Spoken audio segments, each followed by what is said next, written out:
뉴스 정면 승부 YTN 뉴스 FM.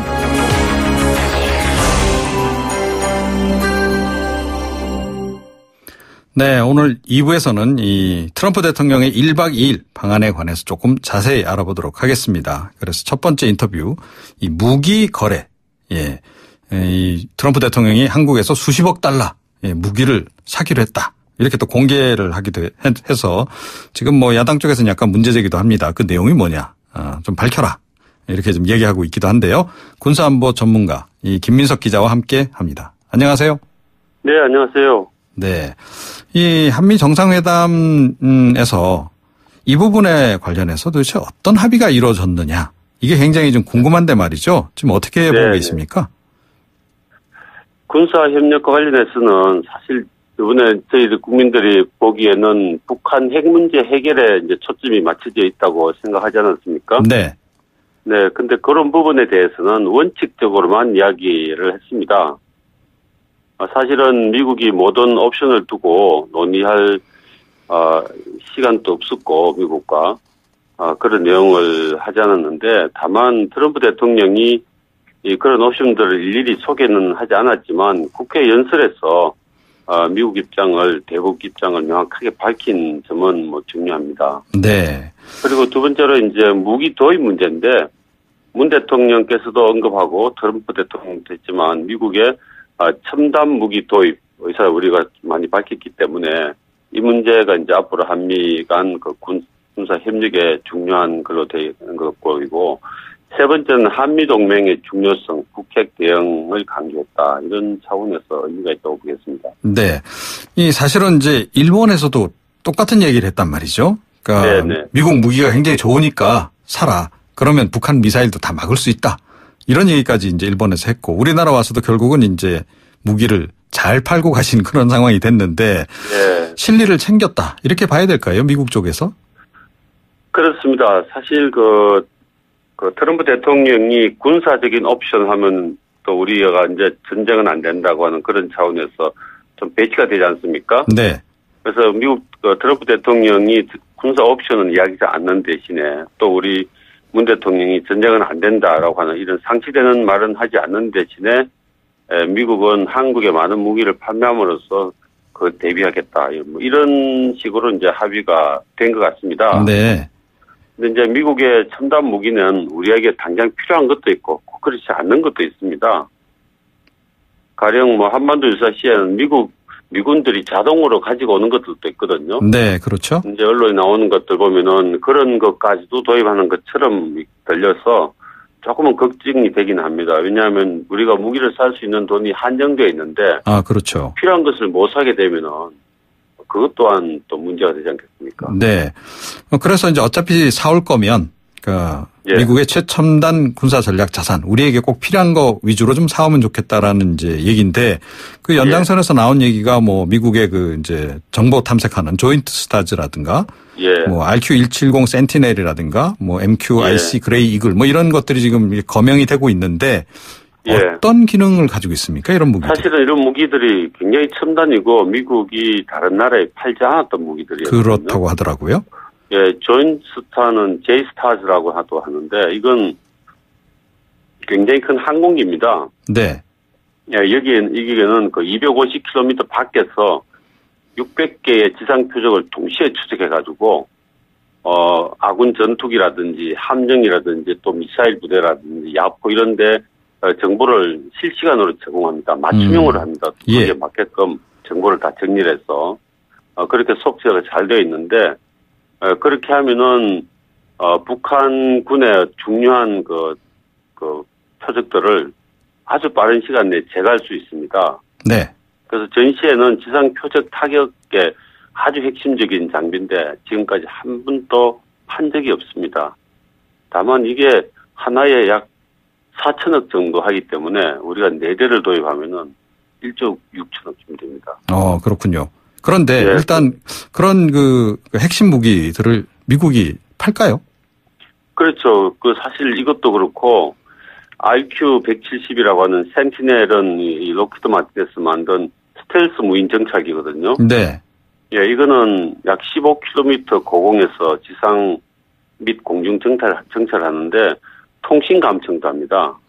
예, 그래서 실제로는 여기에 보면은 카메라 장착돼 있어서 15km 밑에 있는 지상에 있는 걸 관찰을 해서 바로 전송을 하는데 오사마 빈 라덴이 있었던 곳을 촬영해서 작전하도록 그렇게 해줬는데 앞으로 이제 아마 참수 작전 같은 이런 거 할 때 아주 필수적이지 않겠습니까? 그렇겠네요. 북한군 입장에서는 레이더에서 관측도 안 되고 눈으로도 보이지 않으니까 이게 직접 적진에 침투해가지고 직접 촬영해서 보내면은 특수 작전하는 아주 중요하겠죠. 네네.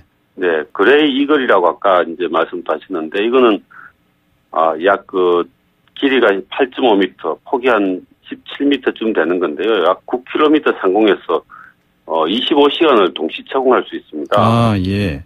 예, 또 여기에는 이게 무인정찰 공격기인데 헬파이라고 대전차 미사일이 있습니다. 이런 거 하고 그리고 바이퍼라고 무게는 20kg밖에 되지 않지만 약 1m 이내, 10km 밖에서 1m 이내에 있는 표적을 맞출 수 있습니다. 그래서 아주 중요한 무기 체계들인데 그래 이거는 팔 것 같은데 나머지 제이스타스나 센티넬 같은 건 팔지 잘 모르겠습니다.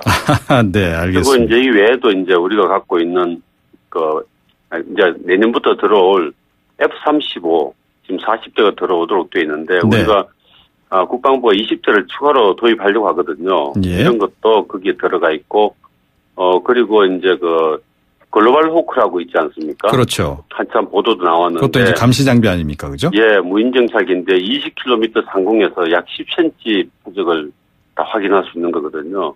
이거는 이미 이제 우리가 도입하도록 돼 있고 미국하고 이미 다 협의가 돼 있는 상태입니다. 이런 것도 아마 그 속에 들어갈 걸로 보입니다. 네, 알겠습니다. 핵 잠수함 또 이 부분도 얘기가 이번에 나오더란 말이죠. 그러니까 뭔가 이 한미 양국 정상 간의 합의가 좀 이루어지지 않았냐라는 이제 얘기인데 이거 지금 어떻게 얘기가 진행된 것으로 보십니까? 이게 일전에 한번 이제 보도가 나온 적이 있는데 그때 이제 미사일 플러스 알파 해가지고 이 알파가 원자력 추진 잠수함인데 이거는 사실 우리 한국이 오래전부터 검토하다가 중단됐던 내용입니다. 네. 또 우리에게 기술도 상당히 있거든요. 예. 예, 문제는 이제 이 원자로와 들어가는 핵 연료입니다. 원자로도 우리가 상당히 개발이 되어 있습니다. 네네. 예, 그래서 상용 이 핵 연료는 농축도 20%인 우라늄을 상용으로 우리가 살 수도 있습니다. 살 수도 있고 미국이 만약에 제공해 준다면은 90% 농축 우라늄을 넣으면은 아주 효과적으로 운영할 수가 있거든요. 예. 이런 문제를 합의가 원칙적으로는 되는데 어떤 절차를 거쳐서 언제 할지 이런 부분은 좀 두고 봐야 될 것 같고요. 네. 이 원자력 추진 잠수함은 우선 설계해서 착공해서 건조할 때까지 약 7, 8년이 걸립니다. 시간이 좀 많이 필요하죠. 알겠습니다. 그러니까 시간이 이제 꽤 걸릴 것이다. 그리고 이제 이 모든 것들이 결국은 비용 문제 아니겠습니까? 그렇습니다. 예. 그래서 이 비용이 사실 따지고 보면은 대략 한 150억 달러 정도를 살 것이다 이렇게 추정이 나오더라고요. 네. 우리 돈으로 하면 약 18조 원이죠. 그래서 이 중에서는 이미 계획된 것도 있고 앞으로 추가로 할 것도 있는데 아마 우리 예산 압박을 굉장히 많이 할 것 같은데 근데 문제라기보다는 이걸 통해서 한미동맹은 또 강화될 수도 있습니다. 예. 그런 긍정적인 효과도 있기 때문에 그 예산은 조금 이제 이미 반영된 부분도 있다 이런 말씀이시네요. 예, 그래서 이걸 하려면은 정부가 예산을 좀 더 올려야 되지 않을까 그런 생각이 듭니다. 네, 알겠습니다. 오늘 말씀 잘 들었습니다. 네, 감사합니다. 네, 김민석 군사안보 전문 기자와 함께했습니다.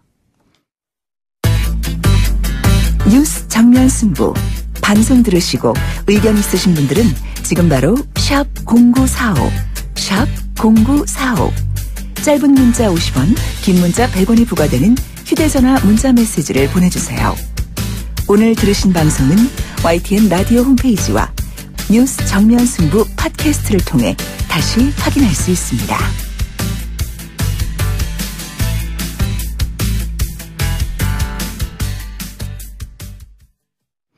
네, 트럼프 미국 대통령 1박 2일 방한 일정 마치고 중국으로 이제 떠났습니다. 오늘 사실은 국회 연설이 굉장히 주목을 많이 끌었었죠. 굉장히 길었습니다. 여기에 대해서 과연 야당 쪽에서는 어떻게 평가를 하고 있는지 궁금합니다. 그래서 자유한국당 정태욱 원내대변인 연결해서 이야기 한번 들어봅니다. 안녕하십니까? 예, 정태욱 의원입니다. 네, 오늘 연설 어떻게 평가를 하십니까? 뭐 한 세 가지 정도 생각이 들었는데요. 첫 번째는 그래도 한미 동맹에 대해서 상당히 재확인하는 계기가 됐다 그런 생각을 합니다. 네. 특히 트럼프 대통령이 6.25 전쟁 때 미군과 한국군이 같이 싸웠고 미군이 36,000명이 피를 흘렸다. 그리고 또 그러한 희생 덕분에 희생과 또 같이 동맹 덕분에 한국이 경제 성장을 내가 자랑스러운 국가가 되었다.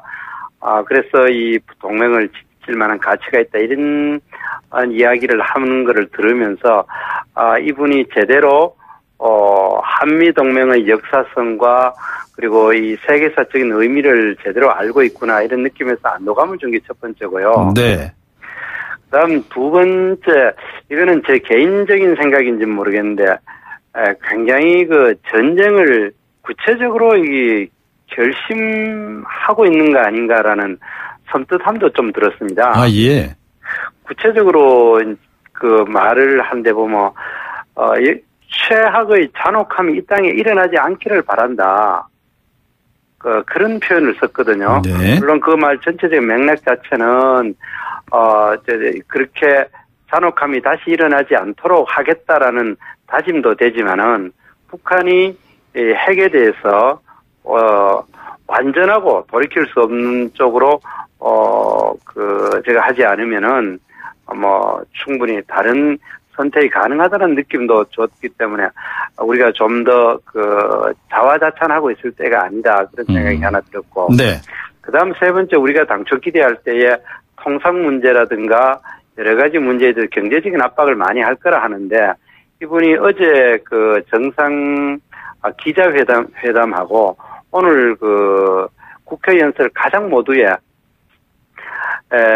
한국 측의 군사 시설과 군사 그 무기를 사주는 것에 대해서 감사하다.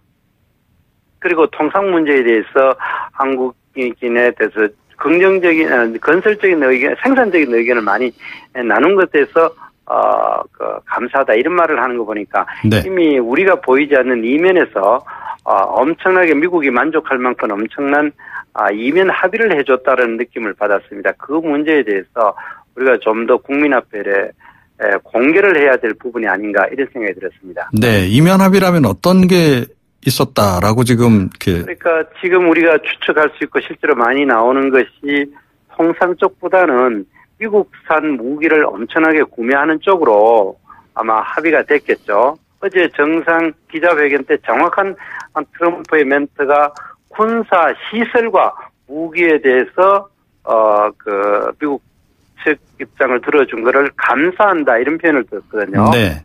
그러면은 군사 시설 하면은 내가 보기에 내 생각에는 한미 방위비 분담에서 아마 우리가 양보를 우리가 표했을 가능성이 있다는 생각이 들고요. 네. 그리고 군사 무기에 대해서는 이미 이제 언론에도 많이 나오는 게 핵 잠수함하고 그다음 이제 이 정찰 장비요. 그랬죠. 근데 이제 다만 그것밖에 없겠는가?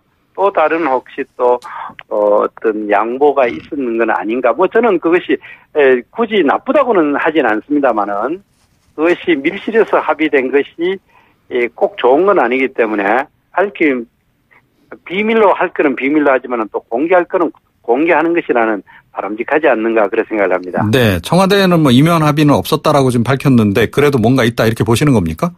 이면 합의가 없었다는데 갑자기 핵 잠수함, 그다음 정찰기 그런 이야기가 왜 나옵니까? 당연히 있었죠. 그래 없을 수가 없어요. 네, 알겠습니다. 정상회담을 할 때는 다 실무회담이라 해가지고 사전에 다 조율 의제를 정리하지 않습니까? 예. 그럴 때에 그것이 대충 어떤 것이냐는 걸 국민한테 알리는 게 맞습니다. 이면 합의가 없을 수가 없다는 그거는 거짓말입니다. 당연히 있죠. 있는데 그것이 어느 정도 수준이었느냐 그거를 이야기하는 거죠. 네. 홍준표 대표는 이 상당히 약간 좀 불만을 좀 표시를 하셨던데 뭔가 아쉬워하시는 것 같더라고요. 뭐를 지금 그렇게 아쉬워하시는 겁니까? 글쎄 특별히 이제 이 연설을 하고 난 다음에 제가 대표님을 만나 뵙지는 않았는데 지금 현재 우리 자유한국당 입장에서는 트럼프 대통령이 그래도 한미 공조를 이야기를 했는 부분이 사실 그게 말로 한 부분하고 그것이 제대로 된 실천하는 부분은 좀 많이 다릅니다. 즉 다시 한번 이야기를 하면은 이번에 우리가 가장 아쉽게 생각하는 부분은 정상회담은 그 의제에 관해서는 사실 실무적으로 이야기가 다 끝납니다. 정상회담의 가장 중요한 부분은 정상들 간에 어떻게 보면은 인간적인 신뢰감을 쌓는 자리인데 네. 그런 부분에서는 상당히 시간도 짧았고 특히 우리가 어제 주목할 부분은 정상회담 자체가 너무 짧았지 않는가. 다시 한번 시간으로 따져가지고 단독 정상회담은 15분 했고 확대 정상회의가 30분. 그래 되면은 통역하는 시간하고 자리 바꾸는 시간까지 합하면 실질적으로 의례적인 인사말 외에는 주고받은 게 없었다 이런 느낌이 듭니다. 물론 알겠습니다. 만찬 시간도 있었지만 그렇기 때문에 우리가 여전히 코리아 패싱이 없다고 말은 했지만 그거는 그 외교적인 수사고 현실적으로 코리아 패싱이 없었겠는가. 거기에 대해서는 아직 많은 의문이 남아있다. 그런 생각을 가집니다. 네. 이 홍준표 대표가 이제 얼마 전에 미국 다녀오셔서 이 트럼프 대통령 방한 때 전술핵 재배치 관련한 뭔가 메시지가 있을지도 모르는 것처럼 이렇게 한번 말씀을 하셨는데 혹시 그 발언을 기대하셨던 거 아닙니까? 전술핵 재배치 관련해서. 그거는 제가 그렇지는 않을 겁니다. 왜냐하면은 정상회담을 했을 때 우리가 톡담이 있지 않습니까? 정상회담은 실패가 없다 하는 말이 있지 않습니까? 네.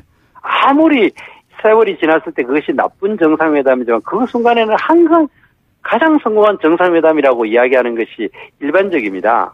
그렇기 때문에 우리가 코리아 패싱이 없다고 이야기한 거 우리는 가장 사이가 좋았다. 모든 한미동맹을 확인했다 하는 그거는 다 수사입니다. 네네.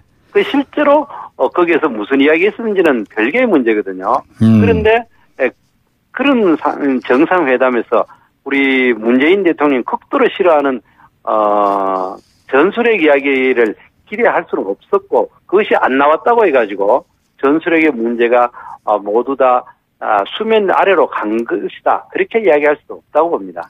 네. 여전히 여진 남아있다. 이제 이렇게 보시는 건데요. 예. 그리고 이제 그 핵 잠수함 추진 부분도 이제 얘기가 조금 서로 이렇게 오간 것 같아요. 예. 이 부분은 어떻게 평가하십니까? 이 핵 잠수함 필요하다라고 보십니까? 자유한국당 쪽에서는? 저는 군사 무기에 대해서는 저도 전문가가 아니고 또 당에서도 그렇게 당에서 왈가왈부할 건 아닌데 중요한 거는 정상회담을 무리하게 성공시키기 위해서 특히 미국과 한미 동맹이 사실 이 정부가 들어서고 난 이후에 계속 균형자론이니 운전석에 앉았느니 그러면서 또 좌파들이 끊임없이 한미 동맹을 흔들어댔지 않습니까? 문정인 특복하는 건 정말 한미 동맹을 엄청나게 손상시키는 이 발언을 하는 거를 무기를 사줌으로 인해 가지고 실제로 필요한 무기가 아니라 정말 미국의 마음에 들게 하기 위해서 돈으로 때웠을 가능성에 대해서 굉장히 저는 우려를 하고 있습니다. 네. 그렇기 때문에 지금 핵 잠수함 그리고 또 고도 정밀 정찰기 그 외에 여러 가지 무기도 우리가 필요한 부분이 있겠는데 그것이 과연 필요해서 사는 건지 아니면 미국 측에 그냥 기분 좋게 하기 위해서 오히려 엄청난 국부가 낭비되는 건 아닌지 이 부분에 대해서는 앞으로 시간이 지나가지고 구체적으로 따져봐야 될 문제다. 저는 그렇게 생각합니다. 네. 그러니까 앞으로 자유한국당 쪽에서 이제 그 부분을 따져보겠다. 이제 예산안 심의도 어차피 해야 되니까 이제 그런 말씀이시네요. 그리고 또 어제 분명히 정상 기자회견 때에 군사 시설에 대해서 한국 측에 대해서 감사하다 이런 말을 했거든요. 네. 그거는 결국 한미 방위비 분담에 대해서 우리 쪽에 양보를 아마 약속을 했는 것에 감사하다는 뜻으로 저는 그렇게 이해를 했는데 네. 이 부분은 앞으로 우리가 좀 더 지켜봐야 될 부분이고 이것이 섣부르게 전시작전권을 환수하느니 한미 균형자론이니 균형 외교론이니 이런 것에 대한 그 불협화음이 나온 거를 막기 위해 가지고 돈으로 때우는 거여서는 안 된다. 아닌가. 그런 말씀이시죠? 네. 네, 알겠습니다. 오늘 말씀 잘 들었습니다. 예, 고맙습니다. 자유한국당 정태욱 원내대변인이었습니다. YTN 뉴스 FM 뉴스 장면승부 2부는 여기까지입니다. 7시 뉴스 들으시고 3부로 돌아오겠습니다.